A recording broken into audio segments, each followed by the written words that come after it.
Supreme court का बानी PTI का 16 फरवरी से पहले आंख का मुआयना करवाने का हुक्म। अदालत ने फैमिली मेंबर की मौजूदगी में मेडिकल कराने की इस्तदा मुस्तरद कर दी। बानी पीटीआई के बच्चों से फोन पर बात करवाने की भी हिदायत। बानी पीटीआई की जेल में हालत और फराहम करदा सहूलतों से मुतालिक केस की समाअत बैरिस्टर सलमान सफदर ने सुप्रीम कोर्ट में रिपोर्ट पढ़कर सुनाई। बानी पीटीआई ने जेल में हिफाजती इकदामात और खाने पीने की सहूलतों पर इत्मीनान का इजहार किया। हुकूमत ने 16 फरवरी से पहले बानी पीटीआई का दोबारा मुआयना करने की यकीन दहानी कराई। अटॉर्नी जनरल ने कहा, डॉक्टर्स कहेंगे तो किताबें भी फराहम कर दी जाएंगी। सलमान सफदर ने अदालत को बताया, मुझे 100 से जायद फोन कॉल्स और मैसेजेस आए, लेकिन किसी को कुछ नहीं बताया। ये अदालत की अमानत है, यहां तक कि अपनी बीवी को भी नहीं बताया।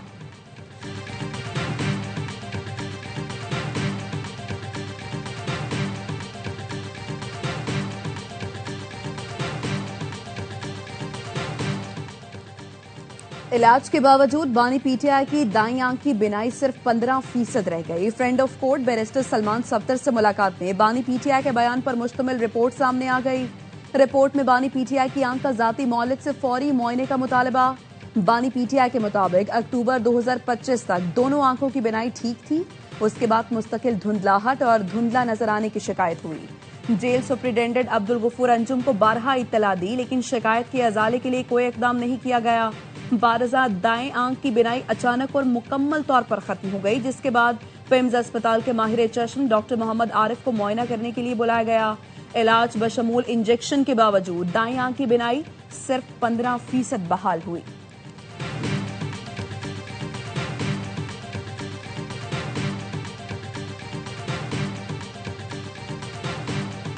जेनजी की तहरीक के बाद बांग्लादेश में पहला इलेक्शन और रेफरेंडम, वोटिंग जारी, अवाम का जबरदस्त जोशो खरोश। 299 नशिस्तों पर 1981 उम्मीदवार मद्दे मुकाबिल। बीएनपी अलायंस और जमात इस्लामी इत्तेहाद में कांटे का मुकाबला मुतवक्के। पोलिंग स्टेशनों के बाहर कतारें। नौजवान वोटर्स कहते हैं, हम मुल्क में मजबूत आइन और इस्लाहात चाहते हैं। अबूरी हुकूमत के सरबराह डॉक्टर यूनुस ने ढाका में वोट डालने के बाद मीडिया से गुफ्तगू में कहा, आज बांग्लादेश के लिए अजीम दिन है। अमीर जमात इस्लामी शफीकुर रहमान, बीएनपी सरबराह तारिक रहमान, तलबा तहरीक के नाहिदुल इस्लाम ने भी हक के राय दही इस्तेमाल कर लिया। बाज मकामात पर वोटरों को रोकने की इतलात। बोगरा में फौज ने धांधली के लिए पोलिंग स्टेशन में दाखिल होने वालों को गिरफ्तार किया। Chief election commissioner Bangladesh MM Nasiruddin ने पोलिंग को गैर जानिबदार और शफाफ करार दिया।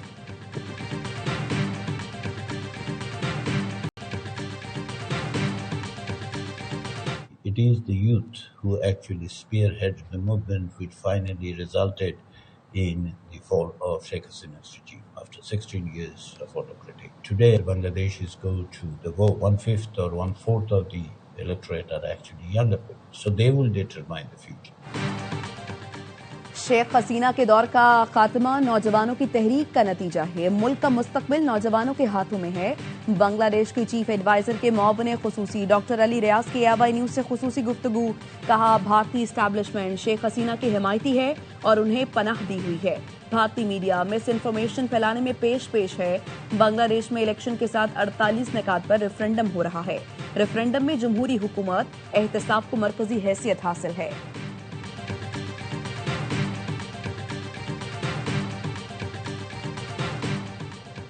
इसराइली वज़ीर-ए-आज़म ने बाज़ाब्ता तौर पर ट्रंप के गाजा बोर्ड ऑफ पीस में शमूलियत इख्तियार कर ली। नेतन्याहू ने वाशिंगटन में अमरीकी वज़ीर ख़ारजा मार्को रूबियो के साथ दस्तावेज पर दस्तखत किए। अमरीकी सदर से इसराइली वज़ीर-ए-आज़म की व्हाइट हाउस में मुलाकात। ट्रंप ने कहा, उम्मीद है मुज़ाकरात के लिए ईरान अपने रवैये में तब्दीली लेकर आएगा। नेतन्याहू को बता दिया, अगर मुआहदा मुमकिन हुआ तो यही हमारी तरजीह होगी। मैंने इस बात पर जोर दिया कि ईरान से मुज़ाकरात जारी रहने चाहिए। मुआहदा मुमकिन ना हो सका तो फिर नतायज का इंतजार करना होगा।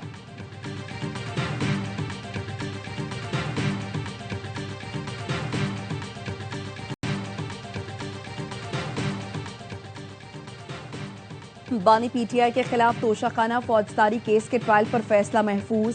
चीफ जस्टिस ने इस्तफसार किया। अब तो ट्रायल का फैसला भी आ चुका है। उसके खिलाफ अपीलें ज़ेरे इल्तवा हैं। ऐसी सूरत में क्या ये मुकदमा गैर मुअस्सर नहीं हो चुका? वकील लतीफ खोसा ने कहा, मामूल का मुकदमा होता तो मैं गैर मुअस्सर होने का कहता। चीफ जस्टिस ने रिमार्क्स दिए, अगर मुकदमे की कानूनी हैसियत पर हुक्म दें तो ये फरीकैन को मुतासर करेगा। आज की समाअत का हुक्म बाद में जारी करेंगे। हम इस पर मुनासिब ऑर्डर करेंगे। ट्रायल कोर्ट ने बानी पीटीआई को तोशाखाना फौजदारी केस में 3 साल कैद की सजा सुनाई थी।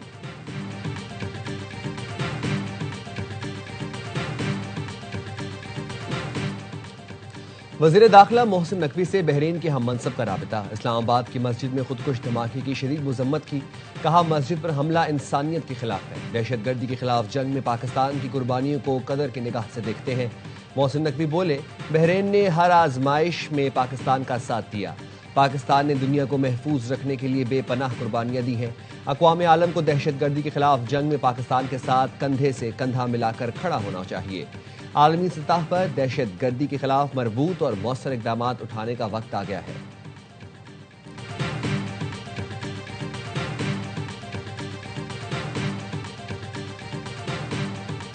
6 फरवरी का जो अंदोनाक वाक़या हुआ है, पूरी कौम सोगवार है। और नवाज के लिए के घर वालों के लिए 1 करोड़ रुपए का मैं पैगाम करता हूँ, और बाकी जो शहदा हैं उन सब के लिए 50 लाख रुपए फीकस, और जो शदीद जख्मी हैं उनके लिए 30 लाख रुपए। वज़ीर आज़म शहबाज शरीफ की इमाम बारगाह खतीजतुल कुबरा में शहदा के लवाहिकीन और मुतासरीन से मुलाकात।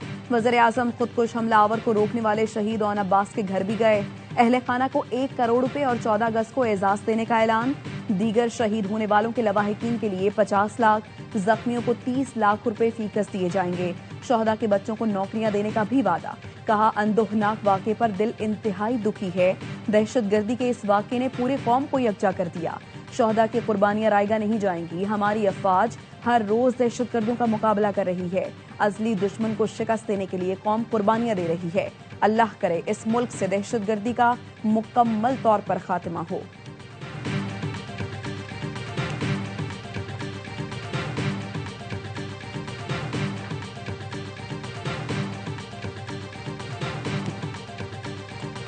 अगर वो बयान दे देते उसको कोई टो नहीं कर सकेगा, क्योंकि जो आप उस लाइन को टो करेगा, चाहे वो फील्ड मार्शल हो या फौज हो जो जाने दे रही है, उसको दहशतगर्द की तरह ट्रीट किया जाएगा। अब जो गालम गलोच की लाइन फॉलो करेगा उसके साथ दहशतगर्दों वाला सलूक होगा। पीटीआई का जमानती कोई नहीं मगर नून लीग और पीपी के जमानती पीटीआई है।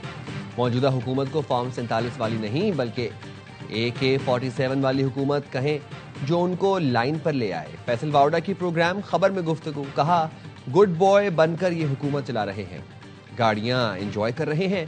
महमूद अचकजई ने खुद 8 फरवरी को हड़ताल और पहिया जाम की कॉल दी थी। बॉर्डर से जोड़ रहा है, कोई इसको फंड से जोड़ रहा है, कोई इसको नौकरी से जोड़ रहा है। खुदा के बंदो, जो लड़ रहा है वो कहता है मैंने मुल्क तोड़ना है। बलोच आइडेंटिटी पे मैंने एक नेशन स्टेट बनानी है। इतना बड़ा एक ऑपरेशन किया, एक यूनियन काउंसिल आजाद करा ली, कितने बलोच बर्बाद दिए। दहशतगर्दी को कोई सरहद तो कोई नौकरी से जोड़ रहा है। जो लड़ रहा है वो कहता है मुल्क तोड़ना है। ये लोग बलोच शनाख्त पर कौमी रियासत बनाना चाहते हैं। वज़ीर आला सरफराज बुगटी का बलोचिस्तान असम्बली में इजहार ख्याल। कहा, हमला करके क्या एक यूनियन काउंसिल आजाद करवाई? कितने बलोच मरवा दिए। मासूम लोगों को कत्ल करने वालों से कोई बात नहीं हो सकती। कहीं कोई तरक्की नहीं तो इसका मतलब ये नहीं लोग बंदूक उठा लें। एहसास महरूमी तो पाकिस्तान में हर जगह है। शहदा ने अपना मुकद्दस खून इस सरजमीन के लिए बहाया। पिछले 30 साल से रियासत के खिलाफ मुनज़्ज़म प्रोपेगेंडा किया गया। पाकिस्तान के खिलाफ ऐसा झूठा बयानिया बनाया गया जो महज तसव्वुरात पर मबनी है।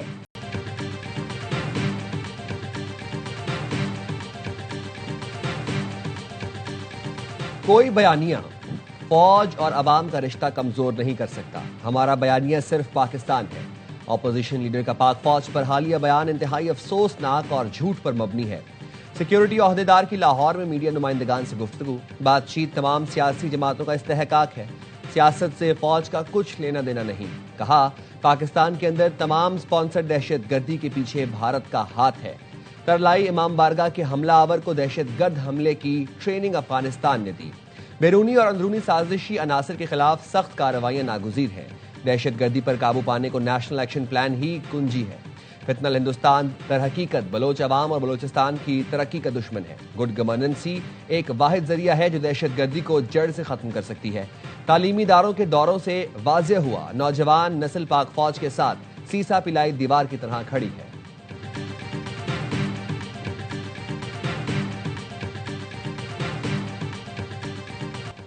इस्लामाबाद हाई कोर्ट ने 23 टीवी चैनल से 32 अरब रुपए की रिकवरी के पेमरा नोटिस गैर कानूनी करार दे दिए। पेमरा का सालाना इश्तिहारी आमदन का निजाम भी बिला जवाज करार। टीवी चैनल से इश्तिहारात की मद में सालाना 5% वसूल के पेमरा नोटिस के खिलाफ केस में तमाम मुतनाज़ डिमांड नोटिस कलअदम करार दे दिए। इस्लामाबाद हाई कोर्ट के जस्टिस समन रिफत इम्तियाज ने तहरीरी फैसला जारी कर दिया, जिसमें कहा गया पेमरा रूल्स 2009 से पहले की आमदन की वसूली गैर कानूनी, गैर मजाज है। रेगुलेटरी फीस तब जायज है जब ताल्लुक पेमरा अखराजात खिदमात से हो। पेमरा साबित नहीं कर सका कि वसूली रेगुलेटरी अखराजात से मुताबिकत रखती है। सालाना इश्तिहारी आमदन की मद में वसूली ज्यादातर रेवेन्यू इकट्ठा करने के लिए थी। चैनल से सालाना इश्तिहारी आमदन वसूली आम अखराजात के लिए करना गैर मुनसिफाना है। डिमांड नोटिस महज रिकवरी नोटिस है, लाइसेंस की मुअत्तली या मनसूखी का हुक्म नहीं देते।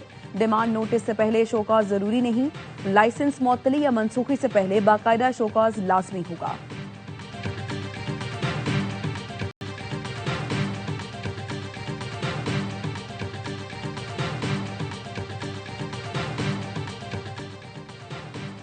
जितना ज्यादा बिजली का इस्तेमाल उतनी ही ज्यादा फिक्स चार्जेस। बिजली के तमाम सार्फिन पर फिक्स चार्जेस लगा दिए गए। माहाना 100 यूनिट पर 200 रुपए, 300 यूनिट तक इस्तेमाल पर 350 रुपए आए।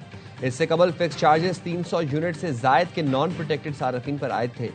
सनती सार्फिन के लिए फी यूनिट बिजली 4 रुपए 40 पैसे सस्ती कर दी गई। 301 यूनिट से जायद इस्तेमाल पर 1 रुपए 53 पैसे से लेकर 49 पैसे फी यूनिट तक कमी। 200 यूनिट तक के घरेलू सार्फिन के लिए कोई कमी नहीं की गई।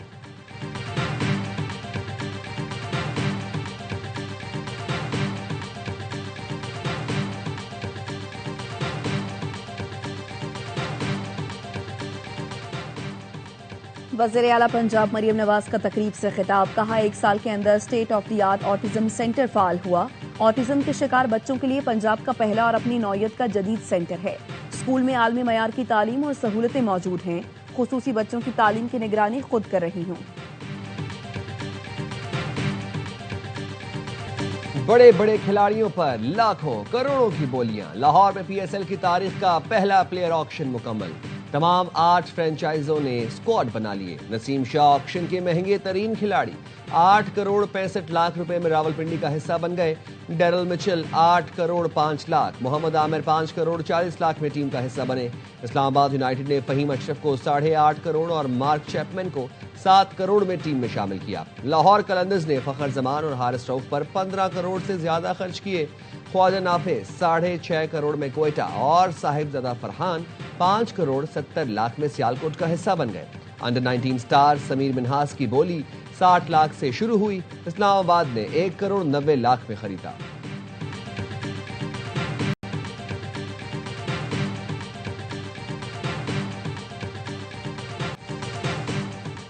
पाकिस्तान सुपर लीग की मकबूल तरीन फ्रेंचाइज कराची किंग्स ने ऑक्शन में तहलका मचा दिया।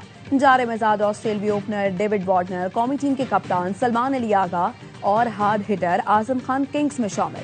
वार्नर को 7 करोड़ 90 लाख, सलमान को 5 करोड़ 85 लाख और आजम को 3 करोड़ 25 लाख में टीम का हिस्सा बनाया।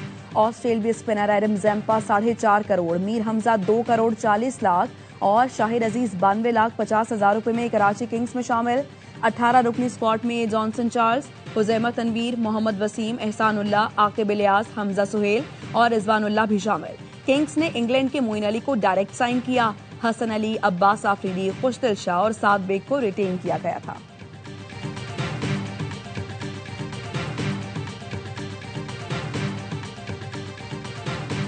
कराची किंग्स के मालिक सलमान इकबाल का कहना है रावलपिंडी की टीम जिस लेवल पर गई है उससे PSL का रुतबा बढ़ गया है। जितनी ज्यादा टीमें होंगी उतना अच्छा होगा। हर साल PCB से कराची के फैंस पर बात होती है। कराची में फैंस ना आने की वजह ग्राउंड की एंट्री है। PCB ने कहा है शायकीन की एंट्री का निजाम बेहतर बनाएंगे।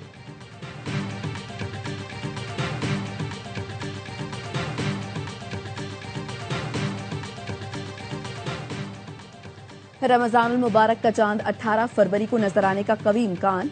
माहिरीन फल्कियात के मुताबिक चांद की पैदाइश 17 फरवरी शाम 5:01 पर होगी। मरकजी रोयत हिलाल कमेटी का इजलास 18 फरवरी को पेशावर में होगा। महकमे मौसमियात का कहना है आइंदा बुध की शाम बेशतर इलाकों में मतला साफ या जुज़वी अबर आलूद रहेगा।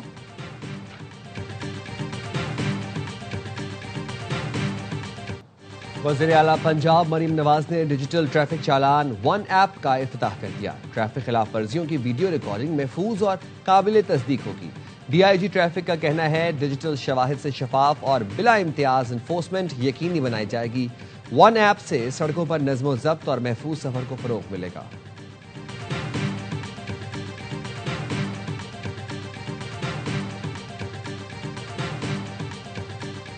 कराची में के इलेक्ट्रिक के मुलाजमीन के अगवा की कोशिश नाकाम। पुलिस की बोट बेसन में कार्रवाई, तीनों मुलाजमीन को बाजियाब करा लिया। लाखों रुपए मालियत का कॉपर और दीगर सामान बरामद। मुलजिमान फरार हो गए। पुलिस का कहना है कि इलेक्ट्रिक मुलाजमीन को यरगमाल बनाकर मुख्तलिफ मकामात पर ले जाया गया। आराम बाग में दुकान के ताले काटकर कॉपर निकाला गया। वाक़े से मुताल्लिक मजीद कानूनी कार्रवाई जारी है।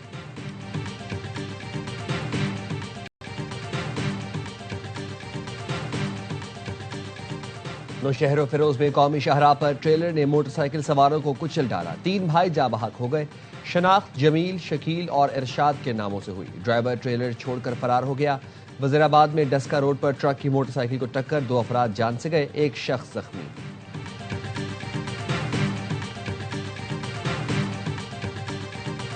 कराची में लेन देन के तनाज़े पर होने वाला जिरगा कत्लो गारत में तब्दील। शीरी जिना कॉलोनी में मामूओं ने फायरिंग करके 2 भांजों को मौत के घाट उतार दिया।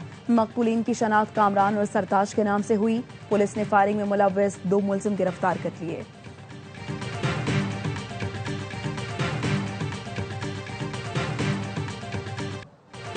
कराची में बलोच कॉलोनी पुल के करीब 8 मंजिला रिहायशी इमारत में लगी आग पर काबू पा लिया गया।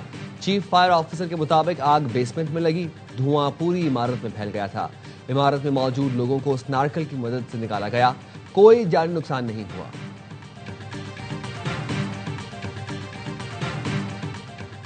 घोटकी में पंजाब से कराची जाने वाली मुसाफिर ट्रेन की 7 बोगियां इंजन से अलग हो गईं। पाक बिजनेस ट्रेन का इंजन कुछ बोगियों के साथ कई किलोमीटर आगे निकल गया। अलग होने वाली बोगियों में सवार मुसाफिर कई घंटों से परेशानी का शिकार।